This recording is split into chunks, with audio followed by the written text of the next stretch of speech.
Today we have Deidre Johnson back for her fourth session in Cultivating Civil Community in an Age of Incivility. And recently I learned that she is an author of a textbook that has been used in many colleges and universities called The Art and Science of Persuasion. And she has a new book coming out with a long title. I have to read it because it's so long I can't quite remember it. The Wiley Handbook for Online Collaborative Learning and Global Engagement. You'll learn from what she has to say today that she has traveled widely and has become well acquainted with intercultural and interfaith kinds of communication skills. Deidre, take it. Thank you so much, Judy. Good morning, HASP. It's great to see you on this Monday morning. I'm going to go ahead and share screen with you, and we will go ahead and dive into our material. I want to do a little bit of review from last time. Hold on just a minute while my slides catch up with me.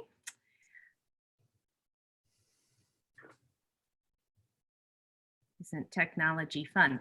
So we are in the fourth part of a 5-week series. And so today we're going to lean into an idea of wisdom to question and faith in uncertainty. So wisdom to question and faith in uncertainty, and why, if we are really going to cultivate and create a culture of civility, that this is so incredibly important to that cultivation of a culture of civility, of the wisdom to question faith in uncertainty. But before we dive into our material for today, I want to briefly give you just a very quick summary from last time. We covered a lot of material. I gave you 10, and I probably should have limited it to 5, but I like all of them, so I couldn't part with any of them. But I talked about 10 ways to lean into conflict, and this idea that conflict, we can reframe it as something constructive, that something is beneficial. It's a source of growth and learning for us. So rather than saying, oh, my goodness, this makes me so uncomfortable, I have to run away and hide because there's conflict or there's tension around this particular issue with this particular group of people or this particular person, we can say, okay, how do I lean into this, and how do I actually learn from this? That it can be a signal for us to learn. So we talked about a number of different strategies. I'm going to fly through these again just so that you see them all in front of you, and then we'll address any questions before we go into today's material. We talked about several strategies that have to do with setting a mindset before you engage with a person or group with whom there is tension or misunderstanding. And one of those mindsets is to think about identity threats. Has your identity been threatened? Is that why you are so angry and irritated in this situation? Has the other person or group's identity been threatened? And we talked about 3 aspects of identity threats that are responsible for the vast majority of conflict and misunderstandings that we encounter. And those are a threat to our competence. Somebody is saying that we're not competent. They're saying that we're not a good and moral person, or they're saying that we are not lovable. We don't have any social worth. Okay, so we're incompetent, we're not morally good, or we are not lovable.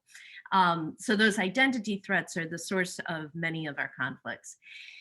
Another thing as a mindset is to think about the impact of the situation on the other person or group before you ever start to justify your own intentions in this situation. So if somebody is injured and bleeding, you don't first analyze why the car did or didn't stop, you tend to the wound. And so we have to think about the same way when we enter a conflict. The other person or group is hurting, just as you are likely hurting.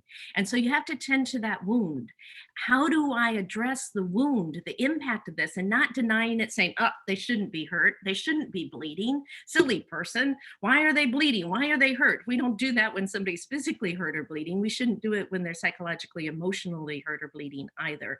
So we tend to the wound first, and then perhaps we can discuss our intentions. But our tendency is to justify our intentions first. We talked about a third path, finding that third path in conflict. We taught to think about the parable of Jesus and the woman who was caught in adultery and was being stoned, that rather than siding with the crowd or with the woman, where's a third path that transcends both of those? So you're not taking one side or the other, but you're finding this third point in like a three-dimensional space. Sometimes you can think about of looking at the conflict like an objective observer, where you're in this bird's eye view position and you're looking at yourself as a subject, as a character, as an actor in this conflict, but not as yourself, but you're looking at yourself from a distance, from a perspective. Sometimes that can help us get to that third path.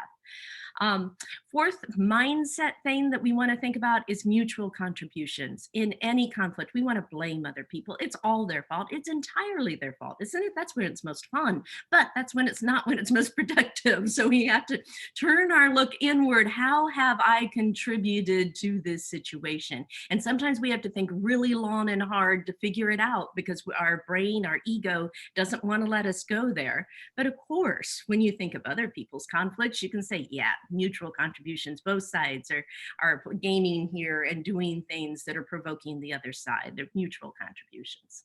Okay. Then the other set of conflict skills that I want to talk about are more disciplines that we can develop in our life. They're behaviors, they're actions, but they take practice. They don't just come automatically. So we have to really intentionally think about, I'm going to practice developing these particular skills. These are behaviors, are reflected in behaviors. One is empathy. And we did that little exercise last week about imagining that we were on the other side of the election outcome, not our preferred position, and how we would feel in that situation. So imagining the emotional empathy of connecting with people that are on a different side of an issue than we are, or the different side of a conflict. Self-reflection. Here, I love some of the writings of Walter Wink that some of you may be familiar with. He is a theologian and writer who was an American citizen who was writing about South Africa during apartheid, and he has a whole series of books. All of them are very good, but he talks a lot about self-reflecting on our anger and thinking about how uncomfortable we may be with other people's anger and how that affects our responses, thinking about how we respond when we're angry and really analyzing some of our motivations behind our responses. We talked a little bit about nonverbals in conflict, of trying to put your body into a position of openness. And if your arms are crossed and your legs are crossed, that is saying you are not open to receiving information from another person. So you try to take a stance, a position that is conducive to openness and communicates openness to another person. We talked about both and thinking, that rather than saying that one side is right and one side is wrong, probably there is truth on both sides of that. How do we reach that sort of understanding in our heads? How do we explore that with another person about the merits of their side of the argument and the merits of our side of the argument? Both and thinking, rather than either or. And sorry, I've got a clicking problem here. Eventually it gets there. We talked about reverse mirroring. We talked about how when somebody is angry, whatever nonverbals they're exhibiting, a good way to de-escalate is to do just the opposite. So if somebody is speaking very, very rapidly because they're very upset, we respond very slowly. If somebody is speaking very loudly, we respond very softly. If somebody is standing up, we sit down. So as long as we're in a safe place in this situation, we try to reverse mirror the non-verbals of anger in order to de-escalate the situation.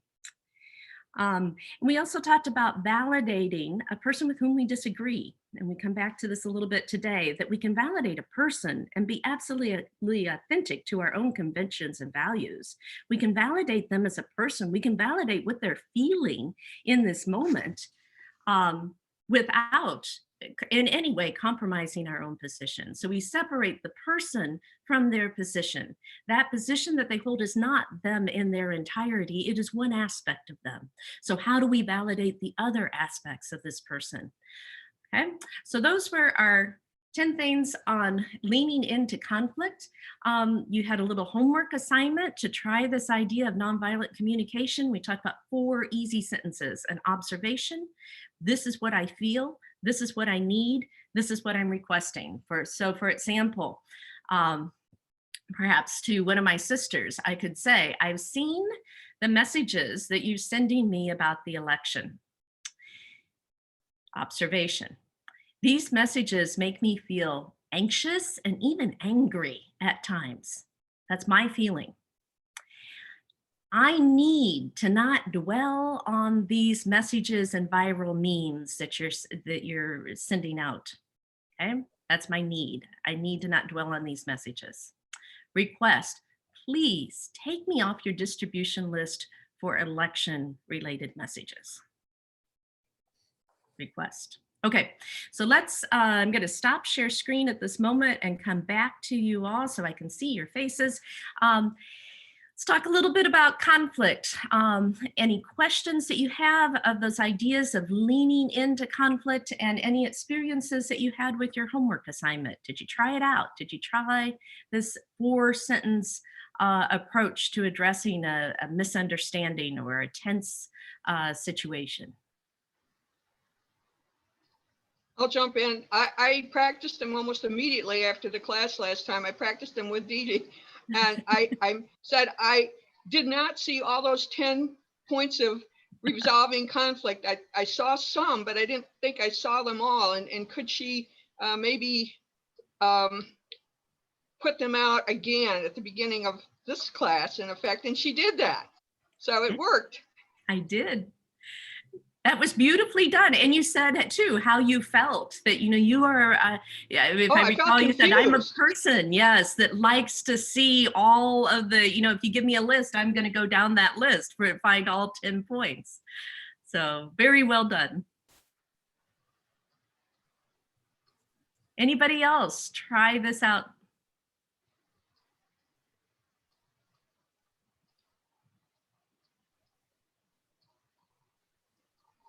You'll need to unmute yourself if you're wanting to speak.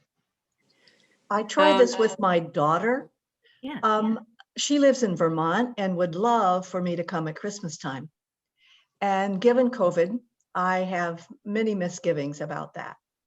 And I've been hesitant to raise the topic. So it's kind of, the elephant on the table that nobody talks about.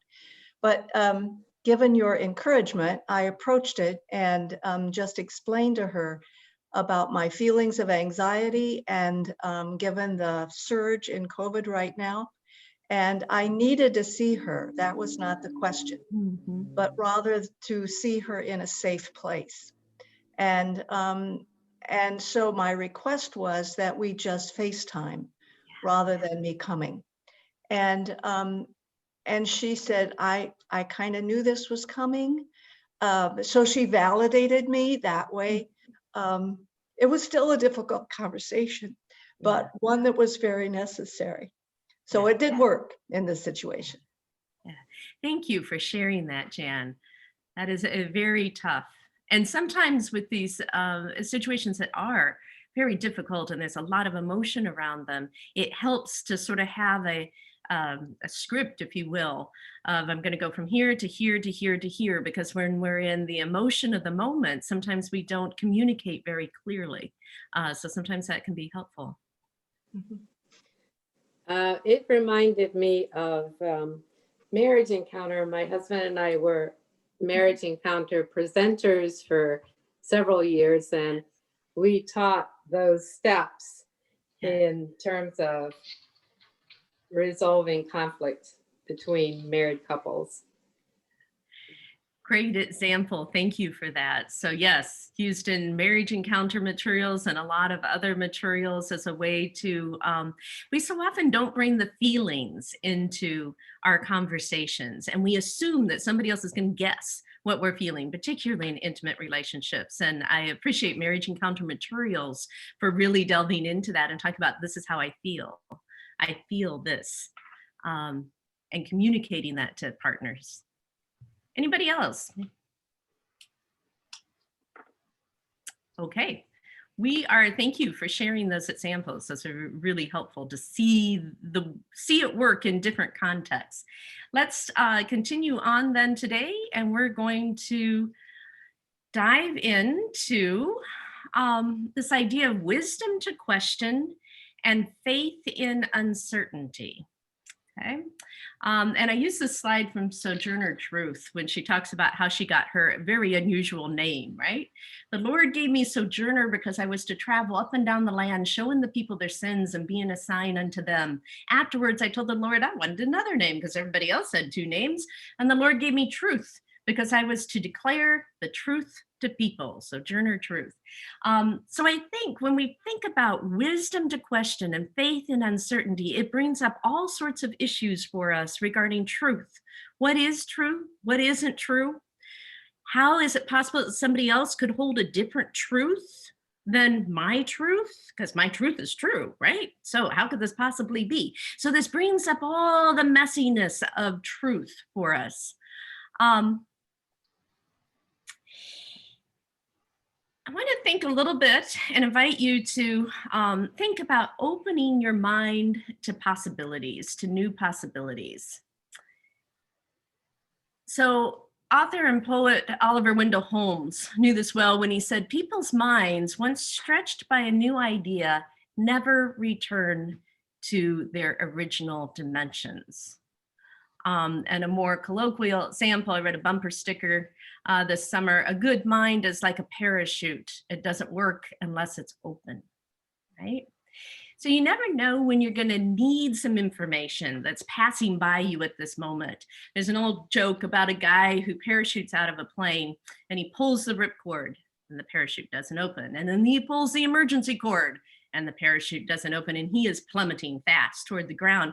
And really oddly, he passes another guy partway down, and this guy's flying up from the ground. And so he yells to the guy and he says, hey, do you know anything about parachutes? No, the other guy answers, do you know anything about gas stoves? So there's your humor for today. So create for yourself an open mind, learn new things. You might approach an issue and wonder, why do I have to learn this? So why, as the future Enron banker, do I need to learn about morals in philosophy class? Why, asked a young Britney Spears, do I need to learn about marital communication? So a few years ago, I had a student in one of my classes, and we'll call her Harump, and she would come into the class with Harump as she sat down in the chair. She did not want to engage the material that we were engaging in this class. It's actually a class on alternative spiritualities, and she took issue with this. She refused to read one of the required books for the class, which was Salvation on Sand Mountain by David Covington, which is a really fun read if you haven't read that. And on a trip to University of Michigan Medical School, they had spiritual healers in from the Andes, and they were doing demonstrations and talking about their cultural traditions of spiritual healing. And she sat with her hands over her ears, rocking back and forth, refusing to listen to the presentation. So it was a difficult semester for both of us, right? We were like, okay, good riddance, you're out of my class, good luck at your Hope College presentation or your education, you're on your way, right? 3 years later, I get a letter from this student, just blew me away. I about fell off my chair. And she said, thank you so much for your class, because you challenged me to think about things and other people's experiences that I did not want to hear about. Thank you for your class. It has changed my mind. It has changed my life. And I'm now off doing all these fantastic things that she was indeed doing, and as a social justice advocate for particular groups. So this idea is that sometimes we're resistant to new information and new possibilities, but that we need to, again, lean in and open ourselves up to that, as difficult as it might be. And I've got a story for you of, this is Mama Juanita. And Mama Juanita is a spiritual healer in Hambu Huasi in Ecuador. And I had the privilege of being able to visit her, meet her, and see her work last summer, a year ago, last summer, back in the before times when we were able to travel. And so she works at a clinic that integrates Western medicine with traditional healing, and she is a traditional healer. And so when I met Mama Juanita, she was doing a healing with a person, and she took a live guinea pig, cute little guinea pig, and she takes the guinea pig by the neck And the person was standing up and she sort of rubbed this guinea pig sort of on, but at least near the body, every inch of the body, hair, face, back, arms, hands, legs, all over the body of the person that she was healing. And she's shaking the guinea pig. Well, the guinea pig is crying. The guinea pig does not fare well in this endeavor. The guinea pig's neck is snapped clearly as part of this goes on. And then Mama Juanita, this beautiful woman, whips out this large knife from her waist and she slits open the guinea pig. She skins it. She takes the heart out. She takes the brain out. She takes the intestines out. She takes all the pieces out of the guinea pig. And she looks for illness or malformation in any of these parts in the body. And the idea is that if the person she's trying to heal has a kidney problem, she'll see something in the kidneys of the guinea pig. If the person has a heart problem, she'll see something in the heart of the guinea pig. The guinea pig will take on this malady from the person in this ritual. And she actually hits quite a lot of home runs with her diagnoses because it's in an area where the water supply is not very sanitary. And so often the guinea pig has parasites in its intestines, and man, she nails that diagnosis, but a lot of people do as well. So she does have some 100% diagnoses. So my point in all of this is that to open your mind to possibilities. Now I had two choices in this situation. It's rather disturbing to watch at all sorts of levels, right? Option one is, oh my gosh, this is animal abuse. How can I stand here and watch this guinea pig die and squeal in this process? This is ridiculous. This has no health impact whatsoever, says my rational scientific brain, right? That's one option. A second option is try to open my mind and explore and ask questions and learn what this means to somebody else, not me. So I might ask, how many people come for this treatment, Mama Juanita? Evidently a lot, including some of the other university staff that were present with me at the time, which surprised me. When do you refer to the Western medical doctor? Does the Western medical doctor refer patients to you? Can you describe a time for me when somebody was cured by your healing? I also wanted to ask, what do you have against guinea pigs? But I didn't, because I'm trying to keep an open mind here. Okay, so what I learned that traditional healing brings people into the clinic to get help. It also is a sort of gateway to getting them also to medicine, Western medicine, because they come in to see the traditional healer and they may be referred then to the Western medical doctor to get some other aspects of medicine. Also, she's gifted at her work. She plays a really important part in the health of the community. We know that health is related to both physical and spiritual healing, and she is doing that. And people are experiencing healing from her work and their faith in her and what she does. So to keep an open mind would suggest that she plays a very, very valuable role in the healing of this community. And if I had shut down my mind immediately with animal abuse, how on earth can you do this to this poor guinea pig? I would not have been able to embrace that broader understanding. Okay, so this is the idea of opening our minds to new possibilities, trying to learn from other people. One of the ways that we do this is by asking questions. Okay, good questions make the recipient feel valued. They communicate interest. They reflect good listening. They reflect a genuine desire for understanding. Those are good questions. And we'll talk about some others a little bit later on. So it should make another person feel good because you're genuinely interested in finding out, Mama Juanita, how do you do this? What do you see? Okay. Some guidelines for asking these good questions. One is to ask essential questions. So there are lots of the old adage, there's never a dumb question. Sometimes I think that perhaps there is. But so we want to get to essential questions that dig deeper, that make us think, that provoke in the other person a response that we hadn't gotten to before. So there are essential questions in different contexts. So if you are traveling to another country and you do not know the language, the one essential question, at least in my book, is where's the bathroom? That's the one thing I need to be able able to say in every language, every place I travel. Other things I can kind of get by with sign language and other things, but that one's an essential question. Okay. In psychiatry, my spouse gave me the example of the question, when was the last time when you felt reasonably well? Isn't that a great question? Instead of just focusing on the malady or how you're feeling at this moment when you're not well, let's look at what our goal is for where we're going to get you back to feeling reasonably well. Tell me about that. That's an essential question. I have students do an exercise where I say you have one question that you can ask a person who might be a potential life partner. Only one question. What's that question going to be? And they think, I got this, I got this. So they work on their questions. Then I put them in a pair to try their question out on another person. And they get an answer that is just unfulfilling, right? It doesn't give them the information that they need. And they quickly revise their questions. But one of my favorites that they came up with was, what do you like on your worst day? I like that question. That's a pretty good question to get at a sense of who you're committing your lifelong partnership with. There are many other important essential questions, but I did like that one. Avoiding why questions.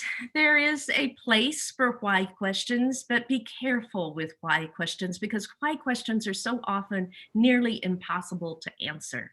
So you might ask in a conflict or a difficult conversation, why do you feel that way? Well, how do you answer that? I don't know. I just do feel this way. How can I really dissect why I feel this way? It just is. Or why are you so defensive? I am in this context. I can't explain to you why. So why questions often just don't get us where we need to go, right? The other thing to keep in mind is to ask a single question. We have this tendency, we get a chance to ask a question and we put about 6 questions in one. So maybe our question is, why do you persist in thinking this election is fraudulent? Why can't you accept the results that you, just as you have with other US elections? Don't you think that questioning the integrity of the election system also puts the senators that you elected and support in question? And doesn't the challenging of the whole electoral process in the USA put democracy at risk? That's my question. There are like 6 questions embedded in there, right?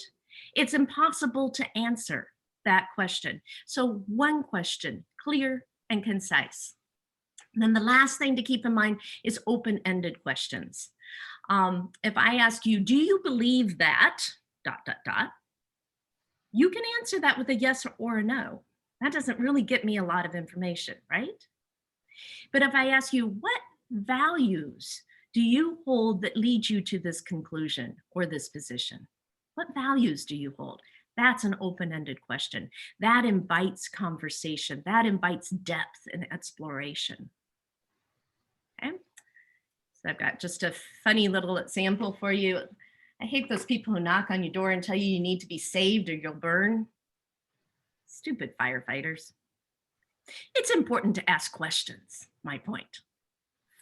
Okay. How do we ask questions when we are in a situation when we disagree with another person? So often people elicit truth claims.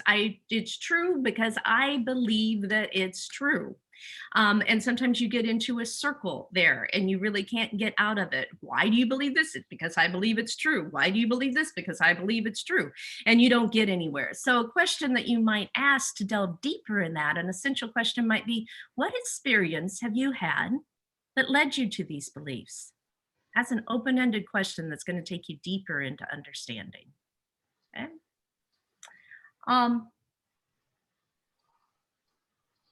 Another one, truth claim. It's true because we believe it. And what you want to do here is unpack who's the we? What group of people comprise the we? What are the dominant beliefs and values of this particular group? Okay. Likewise, you get they say it's true. They say ... They say ... Who are they? Who is this that's saying this? What are the dominant beliefs and values held by they? Okay, who is they? So drawing question what the sources are behind people's beliefs and attitudes. I've got a quick little clip I want to show you here that's just fun on this idea of who is they.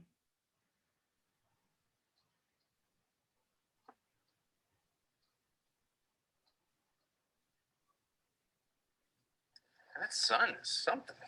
You guys want any sunscreen? No, thanks. They say sunscreen can cause as many problems as it solves.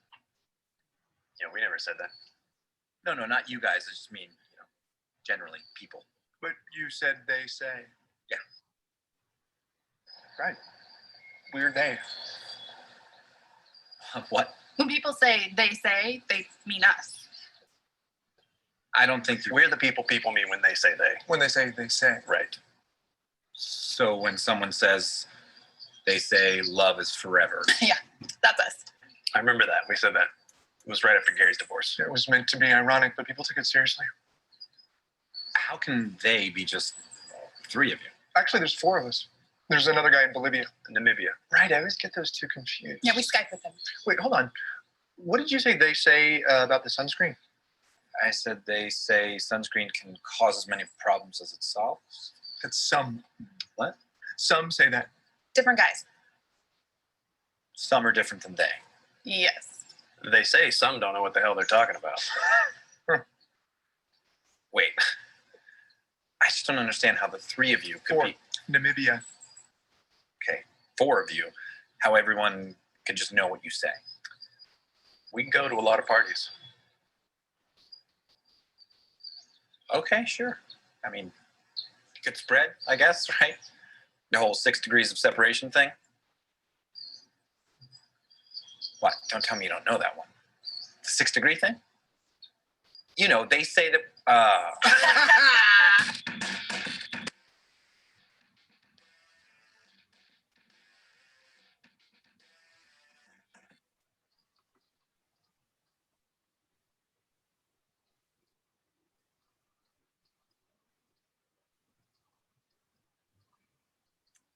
Okay, hold on a second while I get everybody back again.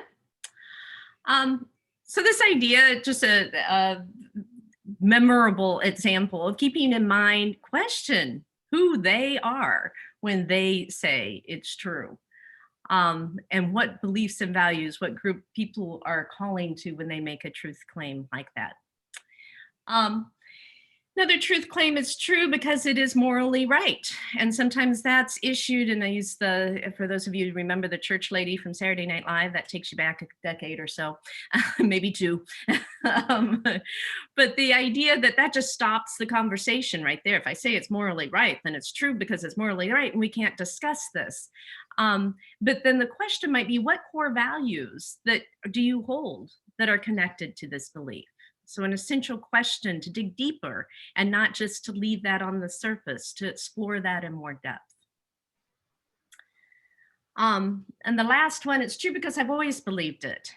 And for this one, we need to ask, how does this belief benefit you? If this is a belief that we've always held, that it's always been that we've always believed this to be true, it probably benefits you in some particular way. Money, power, status. Imagine that this belief were not true. How would this affect you? Might be a question to ask. Okay? So if you benefit from the system, it's worthwhile to hold on to those beliefs, but not everybody may benefit in the same way from that belief that you do. Okay? So this idea of asking the right questions, if we don't ask the right question, we don't get a very satisfying answer. And I do want to take just a little bit of the time today. This is a little bit longer clip, but I just love this guy and love his story that he has to tell. This is Jerry Tello. He is the director of the National Compadres Network in San Jose and in the Southwestern United States. And we're going to talk about something in a minute after the clip called appreciative inquiry.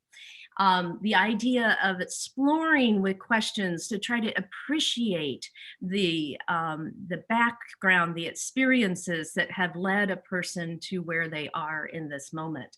And so the question that was asked him are, what are the traditions and values of your family or community that have helped you heal? What are the traditions and values of your community? And this is his answer. And I think he just does a beautiful job of telling this story.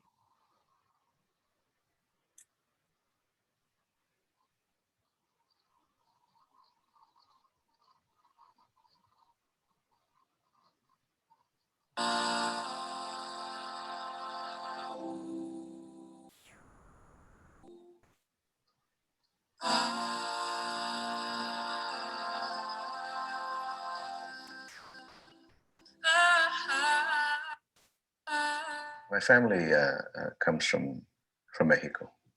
You know, I saw a grandmother that every morning, before she did anything, she would, you know, get up real early, 4:30. I thought my grandma was crazy. Why you get up so early? But she would get up at 4:30 in the morning, and she would begin her prayer. And she would begin praying, and I would hear her in her prayer, and sometimes in her, you know, in her prayer, it sounded like a song, like a chant, like she was beginning the reverberation of her day. And she would, you know, call to those spirits. She would ask for assistance. She would, you know, beckon for blessings.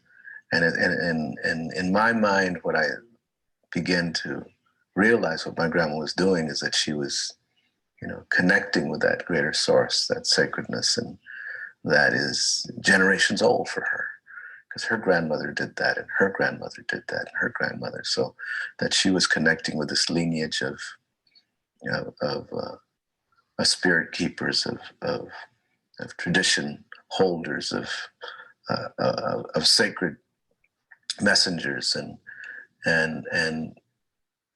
bringing to that the sacredness of her God, of her sacred creator.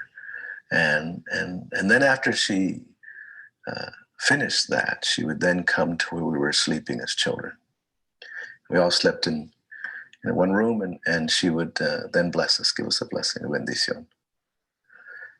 And as a little boy, I used to hate it. Sometimes she'd wake me up early. Grandma, why are you waking me up so early, right? But can't you bless me later? Isn't God around later, you know? You know, you blessed me last night. Is it still good for right now? You know, why I need another blessing, you know? And what I didn't understand is not only the significance of that, but the impact of that. That what she was doing is connecting me to generational medicine. She was connecting me to ancestors that 7 generations ago prayed for me when I was just a dream, just a hope, that she was sending a message to me that they wanted me to know. And that message was that I was sacred, that I was a blessing, and that within the essence of who I was, that I carried a sacred purpose and a sacred responsibility to carry on that prayer, if you will, carry on that song, carry on that ritual, carry on that tradition, so that those prayers wouldn't be wasted, so that those dreams, those sacrifices, and, you know, when I think about it today, I can't even imagine, you know, what my ancestors did, what they had to sacrifice through, what pains they had to carry, and that they didn't give up, that they continued praying, they continued singing, they continued dancing, they continued forward in order that I could wake up that morning and that my grandmother would be there and somebody would bless me. But what my grandmother also understood is that she had to inoculate me. She had to medicine me up, because she knew that there were going to be times in which not only was I not going to feel like a blessing, just for how I looked and what I reflected to the society, and my skin coloration and my features, and what that reflected to people, that people weren't going to see me as a blessing. They were going to see me as the enemy. They were going to see me as a perpetrator. They were going to see me as a delinquent, as a gang member. They were going to see me as the potential person that they were going to lock up, that they were going to drug up, they were going to medicate, that they wanted to deport. She knew that she had to bless me up so that I would in my spirit, remember that song, remember that prayer, remember that wish, remember that blessing so that I wouldn't give up. I'm going to stop right there. Gives you a sense. What I want to talk about with this is a good question.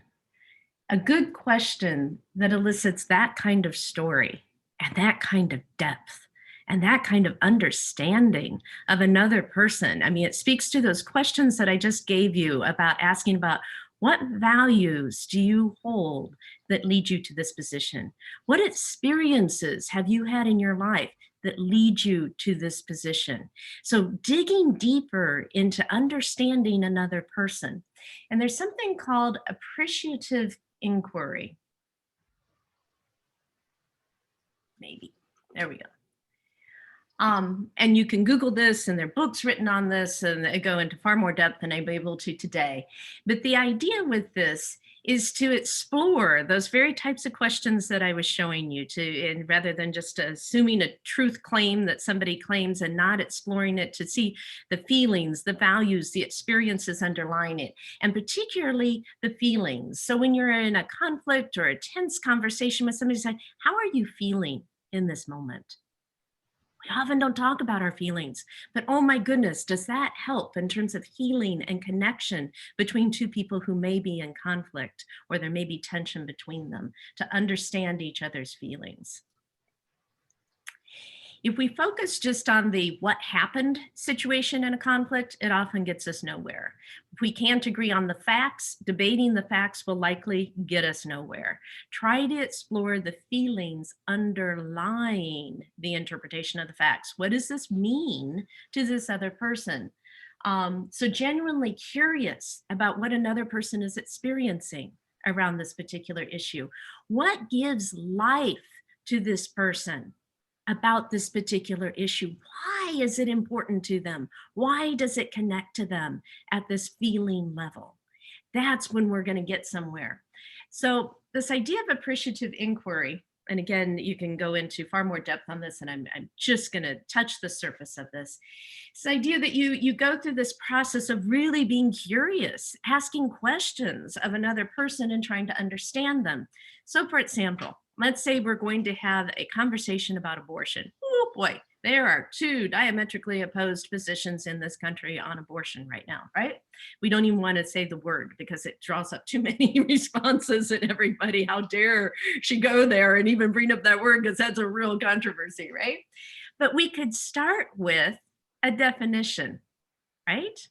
Let's really start with what we're talking about here. How do you define abortion? At how many weeks or do you think that life begins?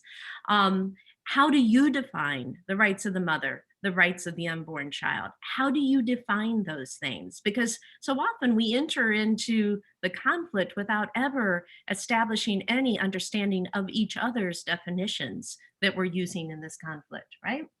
And political pundits and politicians and the system does not go there, right? They say what the other side believes, they give the definitions, they don't spend much time exploring those definitions in order to divide people and to create divisiveness.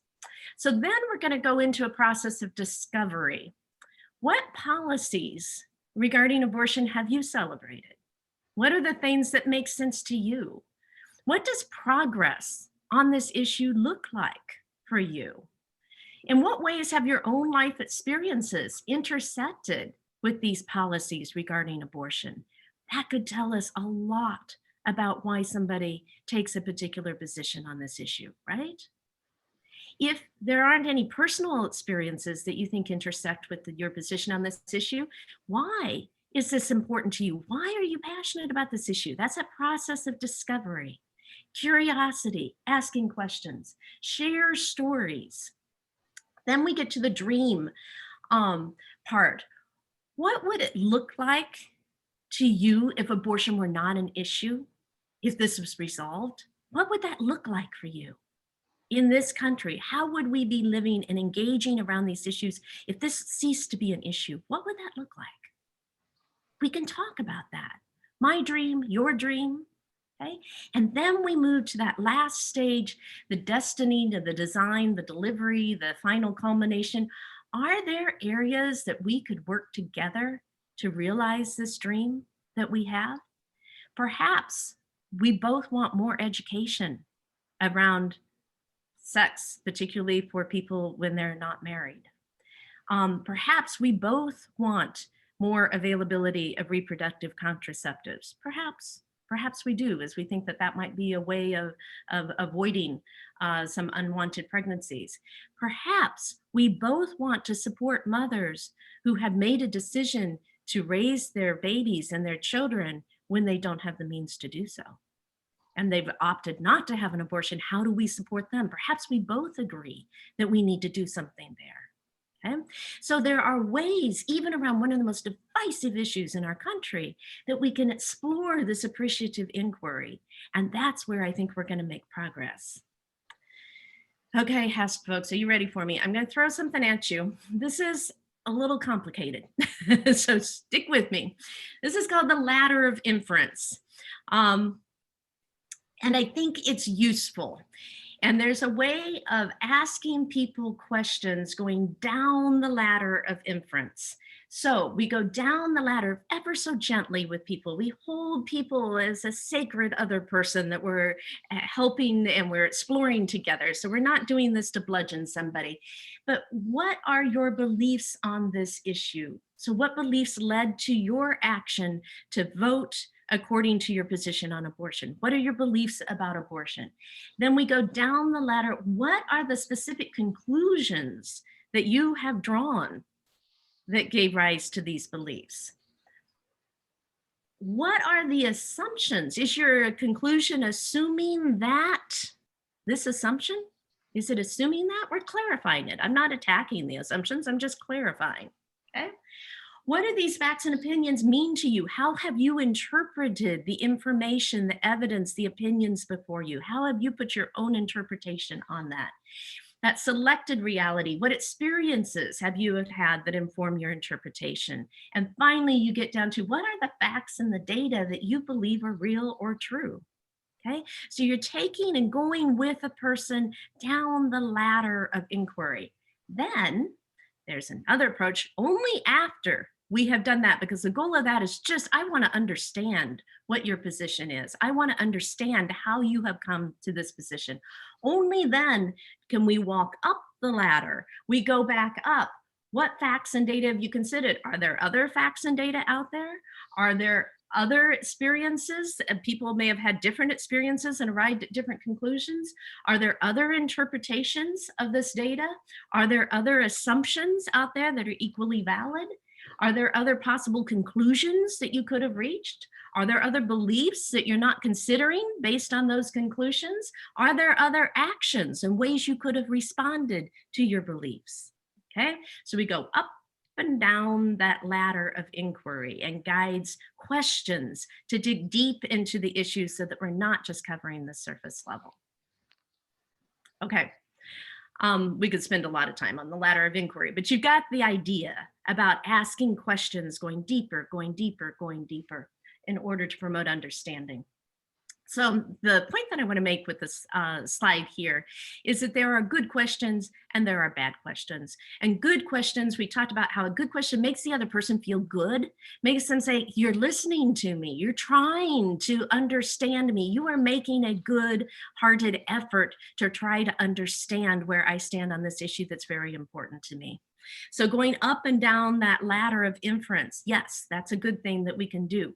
Questions can also be used to embarrass people, to shame people, to bludgeon them with a hole in their position and show them how idiotic their position is because there's a hole in their reasoning here. Questions can be asked that are not fair, like the example of the Far Side cartoon that I have here. Okay, Jimmy, you can have that new bike if you can answer just this one question. What's the average rainfall in the Amazon basin? Oh, time's up. Sorry, that's an unfair question. And we ask unfair questions of people all the time, right? We ask questions that are not answerable. And the list goes on and on and on. So this idea of using good questions that take us deeper understanding, not the bad questions. Okay. Let's continue on, and this really kind of continuation on this idea of asking questions takes us into areas of uncertainty. It makes us feel vulnerable. So how do we have faith in uncertainty? And this idea that if we're going to engage in civility, if we're going to connect with people who are on other sides of issues than we are, we have to have some faith in uncertainty, because it is uncertainty provoking. So things that we've been defining throughout our previous weeks of this series are going to put you in a position of uncertainty. They just are. So in the first week, we talked about speaking truth. Well, your question may be, well, how will others react if I speak my truth? And if I listen to other people's truths, what will happen to my certainty? I can't listen. I can't even hear their side of the issue. Week 2, we talked about loving ourselves and being in relation with people who differ from me. But that makes me incredibly vulnerable. That puts me in a place of uncertainty because I can't predict and explain and understand these people that you're asking me to engage. Last week, when we talked about conflict, that challenges our capital T truth, doesn't it? By learning about other people's truths that they hold. And you're telling me that civility requires me to embrace uncertainty? Will that change who I am? But we have to look at faith as the opposite of certitude. And we're ready for this, to say that we hold our convictions and we are strong in our convictions, but we also realize we don't know absolutely everything. And we certainly don't know other people's experiences. So I give the example of India is a country that creates a lot of uncertainty for me. It turns my perceptions of explaining and predicting what's going to happen, that's completely upside down.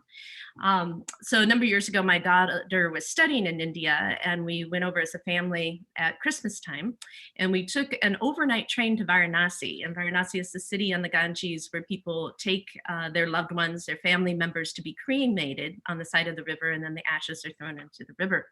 And so we had reserved a sleeper car on this train for our overnight journey, and we arrive on the sleeper car, and there are, I kid you not, 23 people already packed into the floor and the 4 sleeper bunks that we thought were our own. And it became very clear these people were not going to move. It didn't matter. We waved our tickets. They looked at us, right? They were not moving. So we like squished our bodies to try to like squish a place into a seat. We're sitting up or holding our luggage in our lap. I've got a woman sleeping on my legs with her young child sleeping on top of her. I mean, we are packed into the same like sardines. It was a very long, uncomfortable night. And oddly enough, there was one bunk of the 4 bunks that we were supposed to have reserved for us. There's one bunk, and there's a guy laid out there having a full night's sleep, completely undisturbed by this crowded, and nobody's bothering him and crowding into his bunk. And he's lying out, and he's got a blanket over him and one socked foot sticking out from underneath the blanket. And he seems to have slept very peacefully for the entire night. So we arrive in Varanasi early in the morning, and we're just like sitting back and letting the Volkswagen unpack, right? Letting all these people out of the train car and grab their stuff so that we can move. And we're just sitting back waiting for them to exit the train car. This guy is still here sleeping blissfully. Then 4 people come back into the car, and they pick up the guy on their shoulders and they march him out of the train car. And we realize that he was deceased. And they were bringing him as a family member to Varanasi for cremation and for his ashes to go into the river Ganges. And we realized that, yeah, he got his, like, hey, Dad, let's take a trip. You'll get that berth that you always wanted with the full bunk that you can spread out and lay out all by yourself, because nobody was crouching on his space on that bunk, because I think the rest of the train car knew who was in that bunk. So that turns my idea of certainty, prediction, explanation, behavior completely upside down, right? So we have to like lean in to this uncertainty. We have to find a degree of comfort with that. So I want to take a minute with you. I'm going to stop the screen share for a minute and come back to you as a group. And let's talk just a little bit about uncertainty and faith in uncertainty. So there are individual differences in people's degree to which you're comfortable with uncertainty. And let's talk about this a little bit. Just in general terms, anybody have an example to share? Do you think you are as a person or a person that like, wow, I can just take it as it comes. I enjoy being in this sort of sense of uncertainty. Sometimes I find that exhilarating, or, oh my goodness, I need to have things controlled, prescribed. I need to know exactly what to expect in any given moment. Anybody want to share an example?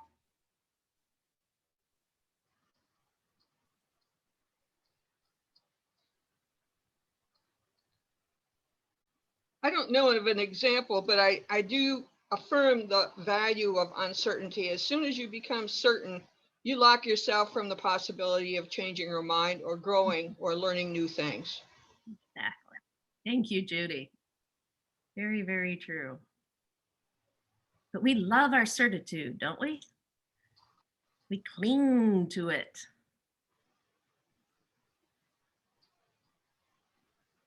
Anybody else have any thoughts on Yeah. that? Yeah.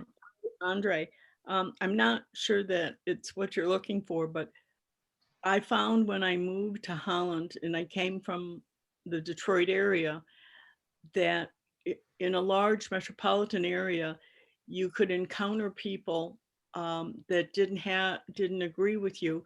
And because of the largeness, you could escape them if you, but once I came to Holland, and you ran into the same people all the time at Myers, at the gas station, whatever, and you became friends, but then you learned that they didn't have the same values you had, but you couldn't lose them. And it became very uncomfortable because you couldn't hide from it. Great example. Anyone else?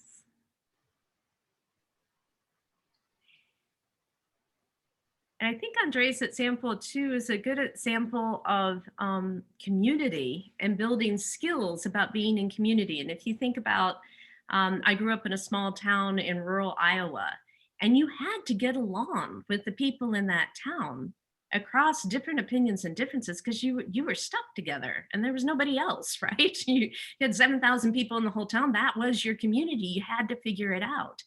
And I think there are ways in which social media has made it very easy for us to choose our own communities of like-minded people and defriend, and to push people who have other experiences, other positions, other perspectives, other values out of our community. And I worry that we may lose the ability to engage community and figure out how to work together across differences when we can so easily just, I'm going to defriend that person, I'm going to defriend that person, I'm going to defriend that person. I don't have to practice those skills of really engaging in a diverse community, because I hang out with people on social media who are just like me. And that's not real community.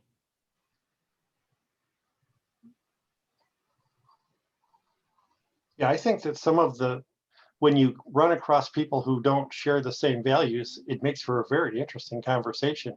I wouldn't want to run from that. I would want to learn more about it. And they may never convert me or me them, but I just think it's interesting to talk to people. If you talk to just the same kind of people, that's pretty boring. Yeah. Thank you, Bill. So true. And we don't learn. We don't learn. It's just an echo chamber that we live in. And social media in particular has given us a great opportunity to really close off our echo chambers so that we're just in the echo chamber and we're not encountering other positions. Let me go back to share screen. Sometimes I lose my commands on the bottom of the screen.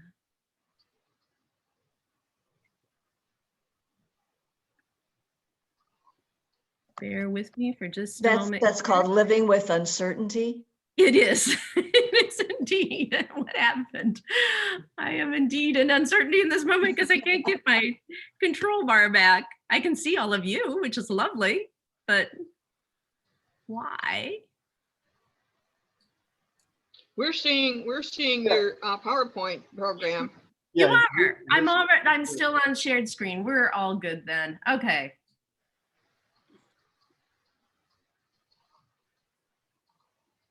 course, it would help if I could also see my PowerPoint. Maybe that's too much to ask. Okay.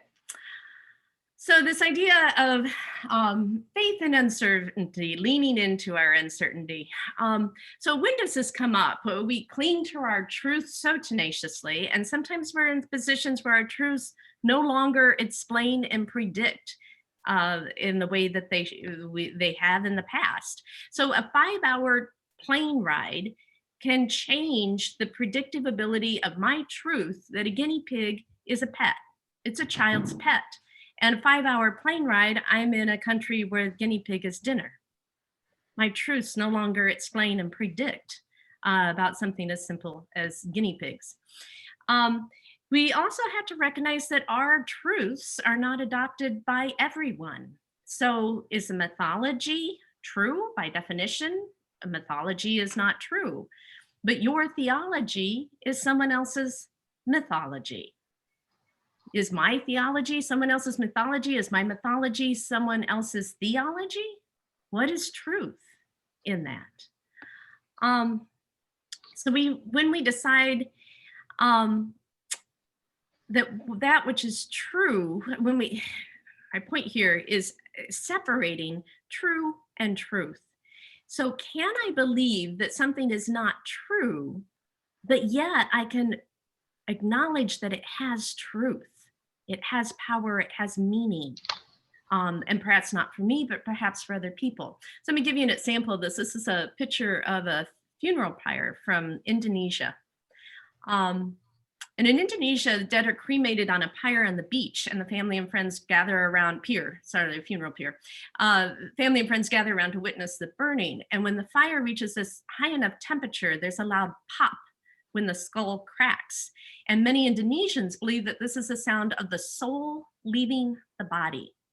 And there's a tension, there's a waiting for the pop, and then a sort of communal release of grief and relief and closure as the spirit leaves the body.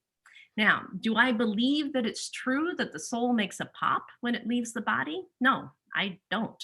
But I do believe that it's true that mourners experience a release of grief and a faith in the holy transcendence of life over death, spirit over body, resurrection, and the promise of reunion to come when that skull pops. Yes, I believe in the impact of the belief, but not the belief itself, even though the belief is the foundational cause of the impact. So truth gets very, very complicated. And I think part of opening our minds is recognizing that there is truth in fiction, right? You expand your learning of truths. And we recognize the complexities of what is true and what is not true. We leave the land of certitude and enter into that murky, dim place of uncertainty. So there can be truth that emerges from fiction. There can be truths that can be discovered in something, even if we believe that it is not true. Okay. Messy. So this idea of opening our minds to possibility and recognizing, one, that our truths may be wrong, and having the humility to recognize that. Our truths may be overgeneralized. They may not apply to every situation and every group of people. Our truths may be convenient for us, and they may make us feel really comfortable. And our truths are most likely a product of our social position, our experience, our culture, our identities, our experience, and it's an outcome of that.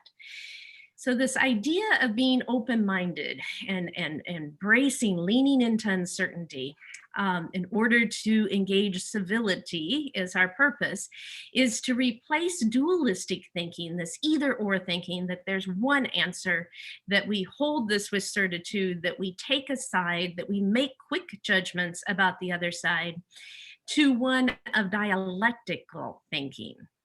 And dialectical thinking is this idea of engaging both and are probably true. There are part of what I think is true and probably part of what this other person thinks are true.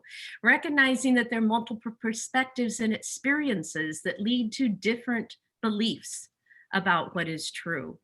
That there's truth to be found even in stories that are not literally true. So the example of the Indonesian skull popping, that there is humility in our knowing, that we are constant lifelong learners, and that rather than reverting to, regressing perhaps to our certitude, that we're entertaining new ideas, that we're engaging in curiosity.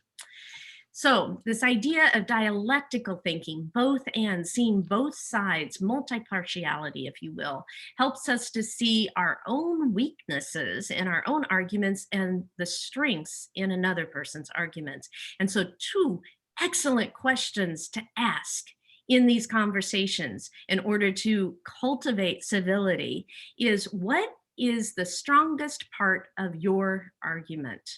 Tell me what the strongest part of your argument is, and people are most ready to do that. And then tell me, what is the weakest part of my argument, in your opinion? What is the weakest part of my argument? And being open to that information. Okay. So this idea of providing feedback is a source of knowledge, and a source of, again, moving beyond certitude to taking in and expanding the knowledge with which we come to our understandings. And James Baldwin has a wonderful quote on how he loves America, but he insists on the right to criticize her perpetually. And someone else that was involved in our series here the last couple of weeks sent me an email with this one from Al Franken, a former senator from Minnesota. Conservatives love America like a toddler loves their mommy. It can do no wrong. Liberals love America like a parent loves a teenager. They know they can do better. And in some ways, you see this played out in the most recent election and the political rhetoric of both sides, that Democrats do not love America because they're being critical. And I don't want to see our history that way. We're pointing where all the things that we did was wrong. How can they undermine America in this way? So let's have a summary here, and then we'll go to an open discussion. So we talked about the wisdom to ask questions, to challenge, the wisdom to open our minds to new possibilities, the wisdom to ask questions that do not bludgeon another person, that I've talked about specific types of questions that build other people up, that empower other people. We talked about this idea of appreciative inquiry, of exploring the feelings, exploring values, going through this process of really, and the ladder of inference would be another example of that too, a process of systematically kind of unpacking what it is that we think and why we think that way, and a way of also understanding what another person thinks and why they think that way. We've talked about faith in uncertainty, of leaning into uncertainty and recognizing that our truth may no longer explain and predict what it did in the past, that we have to open ourselves to possibilities. We have to seek others' feedback in order to expand our thinking. We recognize that what may not be true may have some truth to it, underlying truth that we can derive even if something is not literally true. That idea of both and thinking, that dialectical thinking, realizing that our truths are not shared by everybody else. What's true to us may not be true to somebody else, and that we seek to find shared truths across those differences. And to recognize, particularly in the current age that we are in, I feel sometimes like truth and the facts got a divorce. They forgot to tell us they're living in separate households and they're not talking to each other anymore. But so a way to lean into that current situation that we find ourselves in is to try to see the weaknesses in our own position and to try to recognize and explore the strengths in someone else's position. So your homework for next week is to play a little bit with this idea of appreciative inquiry. Okay, so find an opportunity to really ask another person what they're feeling in this moment, in this situation, around a particular issue or situation. Explore those feelings more than the facts, if you will. Try to explore the emotional impact. Be genuinely curious. Try to ask questions. What gives life to this person in this experience or around this issue? What connects this person to this experience or this issue? So play around with that idea of appreciative inquiry, seeing if you can work that into a conversation. And before we go to questions, I'll just leave you with a quote from Rilke, from the wisdom to, that I think speaks very well to the wisdom to question and faith in uncertainty. And he writes, quote, "Be patient toward all that is unsolved in your heart and try to love the questions themselves, like locked rooms and like books that are now written in a very foreign language. Do not now seek the answers, which cannot be given you because you would not be able to live them. And the point is to live everything. Live the questions now. Perhaps then someday, far in the future, you will gradually, without even noticing it, live your way into the answer." So I am going to see if I can stop sharing. If I can find the right buttons. Hey, and I found you all again. Very good. What would you like to talk about today from the things that we've talked about?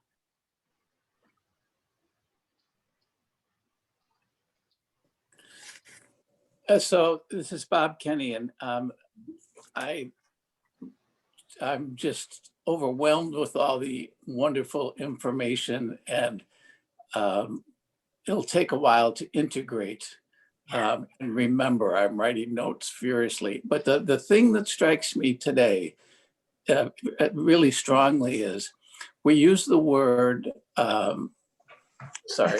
we use the word truth. And it's not, for me, it's not the right word. The right word is belief. We all have our beliefs for all these numbers of reasons, and we've chosen to use the word truth because that makes it more important, more strong. And as long as we use the word truth, we will never, I shouldn't say never, it'll be extremely difficult to bridge that divide. If I have a conversation with my neighbor and this is what I believe and that's what he believes, and we had a conversation on abortion and it was just as you said it would be, how many months we had that conversation, and we had such a big difference in what the law is today. So I had my truth of what it was, and he had his truth, and they were drastically different. And we had to go on Google. We had to stop our conversation and go to Google to carry on. So it's just, I need to let go of the word truth, because my truth, it's just my belief. Yeah. So I'll leave it at that. But thank you. It's been wonderful.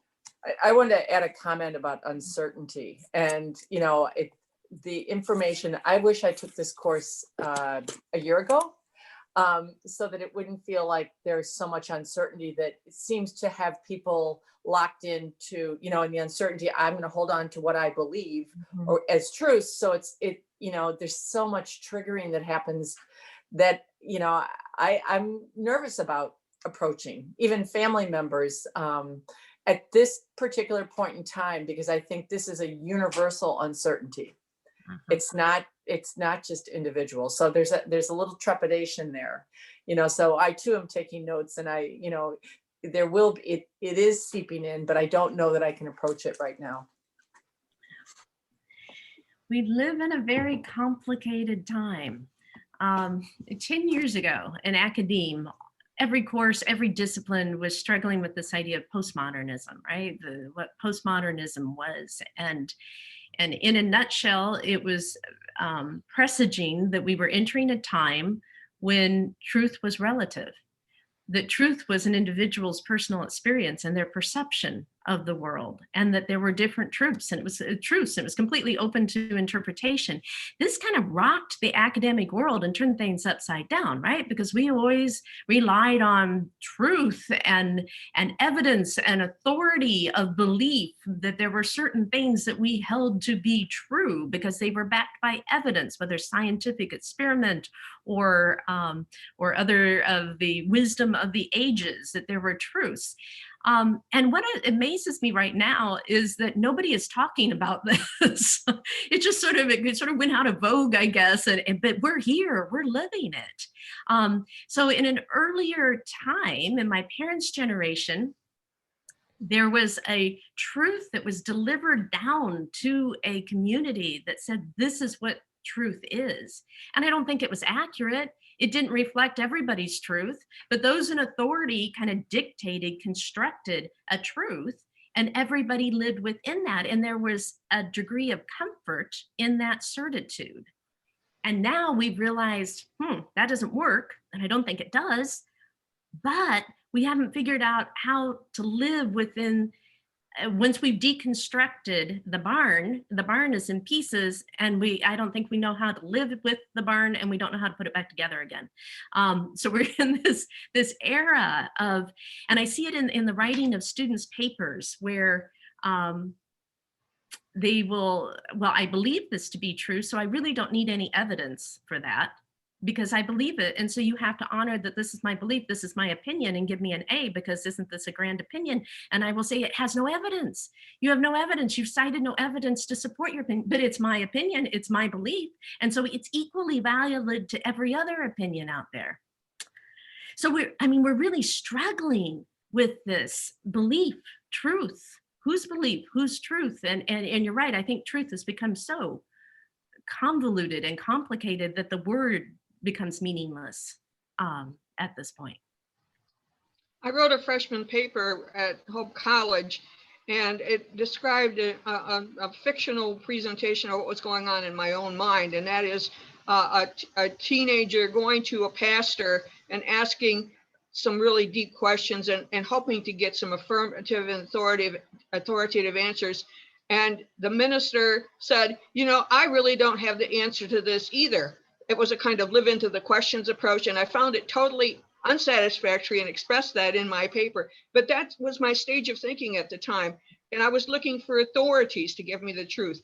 And it was only through going through higher education and doing research and that kind of thing, and realizing that you do need evidence to support what you believe are facts and what is truth. You write term papers and you cite sources rather than they say or we think. And it was a life experience that has brought me to where I am right now, where I am very comfortable with uncertainties and living in so-called ambiguities. It's a maturing process, and you can look back in history too. In the Middle Ages, people were looking to the church, to certain authorities to settle things for them. And they had a so-called battle of the books between the ancients and the moderns about who was right about certain things. And it was only after we get the Renaissance and we get to the Enlightenment that we realize we get the scientific method. And historically, it works out the same way as it does personally. Ontogeny replicates phylogeny or whatever. Yeah. So far. Thank you, Judy. So very true. I would say, especially to Bob and Louise, who brought up a very good point, that I believe it's my worldview that there is truth, but I may never know that truth, and I may believe something that is true, but it's really not true. But I think there is truth, and I think that's an important thing that I think we're built by our Creator to seek the truth and want to know the truth, and that sometimes we find it, sometimes we don't. But I just think that there are not multiple truths. There's one truth, and I may not ever know it, but I'm going to try to find it. And Aristotle writes about that, doesn't he? That the truth is kind of beyond the veil. It's just out of sight. But Aristotle would agree with you, Bill. It does exist. There is a sort of absolute truth, absolute essence of everything, the perfection, but we can't see it, and we get glimmers of it. And partial knowledge and partial understanding, but we can't see the whole picture. I was going back to Judy, right? The last person. Yeah. Going back to something that Judy said just made me think about this. You know, I was a library media specialist, and if you go to the schools now, there is, in most K-12 schools, they are now kind of extinct in the workplace, and which I feel is a real disservice to kids because they are not learning how to show evidence for their beliefs. They're not learning how to do that. And I think when they eliminated my job 7 years ago, I think that it was primarily because of a lack of funding in the district. But there was, I believe, a false belief that teachers would have time to do that part of the job as well, which I don't think they do because there's so many demands on teachers' time and so many things that they're supposed to teach that they really don't have time to bring that aspect in the way that it should be brought in. And that was kind of my job. But I think a lot of the problems that you're seeing now, and when you were talking about the way that your kids are writing, is because they haven't learned the importance of showing evidence for what they're writing and learning how to discern something that's biased, non-biased. All things that I did as a library media specialist are not now being covered for the most part in schools. Thank you. Critical thinking skills. Yeah, those are, I mean, they're just lacking in the way that kids are being taught today, which makes me really sad. And I think it's confounded also by information literacy. And we haven't figured this out yet. So how, with all of this information that is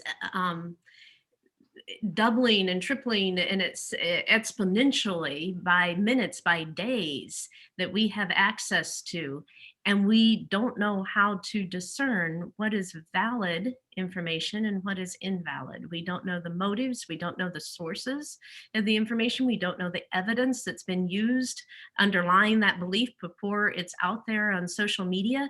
So the amount of information has increased exponentially in terms of what people have available, but the ability to discern the value and integrity of the information, we don't know how to do that yet.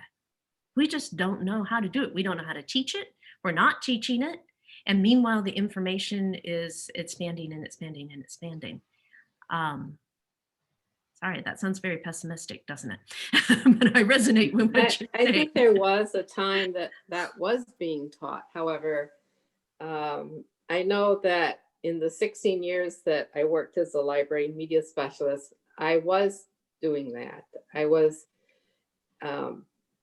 trying to teach those skills. But then when the schools eliminated those positions, then it's now not being taught. And I just think that was a real disservice to everybody, to the kids, to the teachers, to education in general. Yeah. Thank you.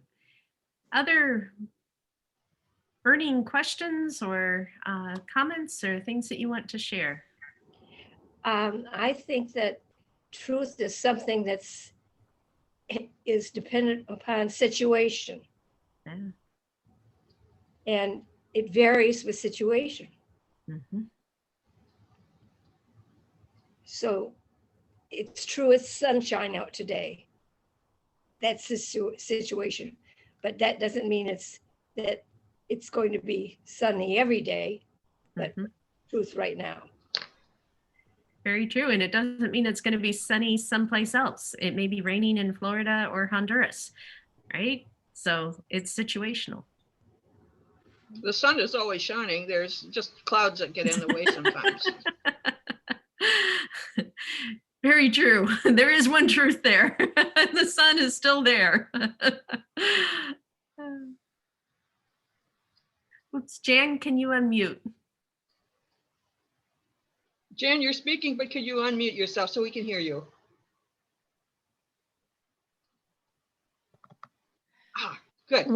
One quick example. I didn't realize how often I said, I wonder, until my grandson stayed with me for a couple of weeks. And I have been given Alexa. And every time I said, I wonder, Parker would say, Alexa. It's just a quick response without having to, my language is always chew it and analyze it and say, well, how do I think about this? And what are the facts? And, oh, and Alexa's talking to me right now. And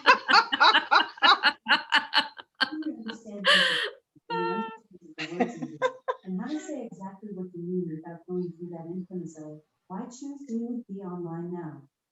And her question is, why do you choose to know right now? What the heck? I am going to mute. The machines are taking over, Jan. They're taking us over. Try asking her what is truth. Yeah. We're all going to go try that as soon as we go offline. What is truth, Alexa?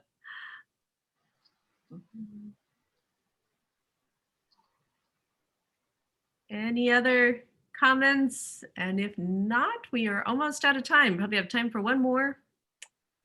You've got to.